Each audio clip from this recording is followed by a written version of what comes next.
About 5 years ago, I lived in a major city in the United States. I've always been a night owl, and back then, I had this habit of taking long walks late at night to clear my mind after studying. Most of the time, the streets were completely dead, peaceful and quiet.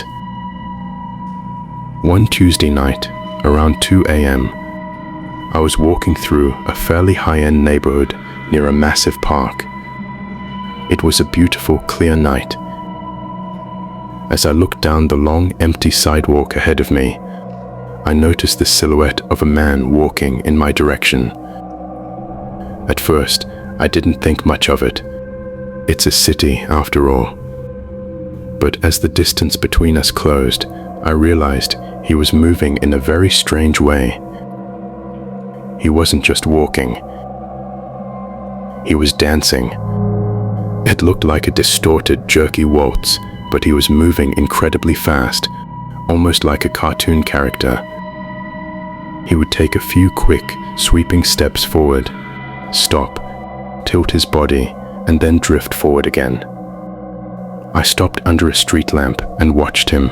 As he entered the light, I could finally see his face. His head was tilted far back, staring directly up at the sky. His eyes were wide open, bulging, and he had this massive, impossible smile plastered across his face.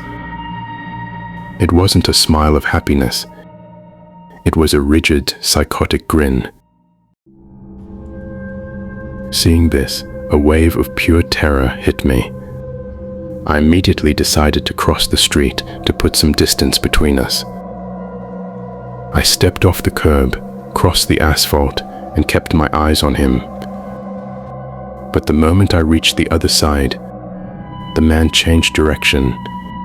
He stepped off his curb and crossed the street too, maintaining his bizarre waltz step, aligning himself perfectly with me. I stopped dead in my tracks. I hoped that if I stood completely still, he would just walk past me. He kept moving, stopping about 15 feet away from me. He was still smiling that wide, unnatural smile, his head still cocked back toward the night sky. For what felt like an eternity, we just stood there. I didn't want to look away, fearing what he'd do. Then, slowly, he lowered his head. His eyes snapped down and locked onto mine. He turned around and began to dance away down the sidewalk. I let out a breath I didn't realize I was holding. I watched his back disappear into the shadows. I thought the nightmare was over. I took a few steps forward to continue my walk home. But then I heard the sound of heavy shoes hitting the concrete. I snapped my head back. The smiling man had turned around. He wasn't dancing anymore. He was crouched low, his arms flailing wildly, running directly at me at full sprint. His eyes were completely locked on mine, and that horrible smile was still there. I didn't hesitate. I turned and ran faster than I ever had in my life. I didn't stop until I reached a well-lit, busy avenue with cars and people. I never went out for a midnight walk in that city ever again.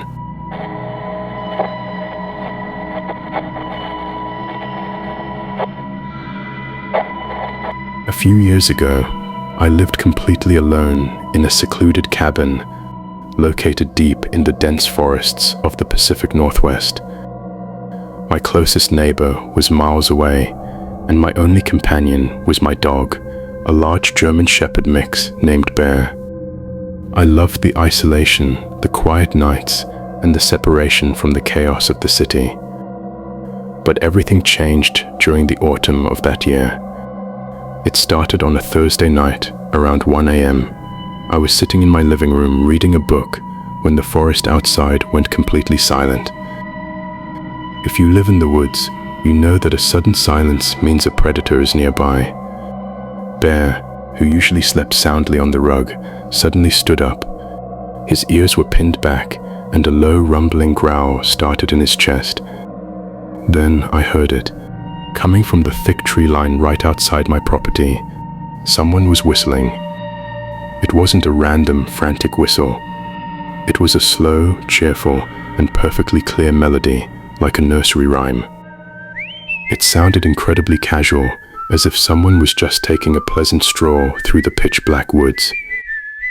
The whistle went on for about 10 minutes, circling the perimeter of my cabin before fading away into the distance. I tried to convince myself it was just a lost hiker or a local hunter, but the next night, at exactly the same time, the whistling returned. This time, it was closer. Bear refused to even look toward the windows. He ran straight into my bedroom and hid under the bed, trembling. Every single night for a week, the whistling happened. It became a terrifying routine. The voice would whistle the exact same tune, moving slightly closer to the cabin walls each time. I couldn't take the psychological torture anymore. On the 8th night, I decided to end it. I sat in the dark living room with my heavy-duty flashlight in one hand and my hunting rifle in the other. At 1 a.m., right on cue, the whistling began. But it wasn't out in the trees anymore. The sound was echoing right outside my glass patio door, just inches away from where I was sitting. My heart was hammering against my ribs. I stood up, took a deep breath, and slammed the switch for the outdoor floodlights. While aiming my rifle through the glass, the bright halogen lights flooded the entire backyard, illuminating every blade of grass and tree trunk. The yard was completely empty. There were no footsteps in the mud, no shadows moving behind the trees. Nothing. I stood there, staring through the glass in absolute confusion. But as I stood in the silence of my kitchen, the confusion turned into pure, cold horror. The whistling hadn't stopped. It was still playing that same cheerful nursery rhyme, but it wasn't coming from the yard. The sound was vibrating through the drywall directly above me. The whistling was coming from inside my own attic, right above my head. I didn't look up. I didn't grab any of my belongings. I grabbed Bear by his collar, sprinted out the front door into my truck, and drove away. I sold the cabin a month later without ever stepping foot inside that house again.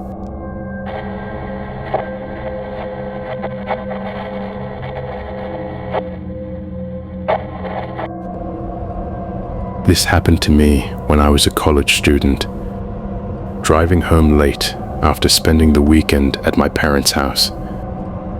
It was a long, exhausting drive on an isolated state highway in Washington. And by the time I approached the final stretch of my journey, it was nearly 2 a.m. The highway was completely desolate, no headlights in my rearview mirror, and no oncoming traffic.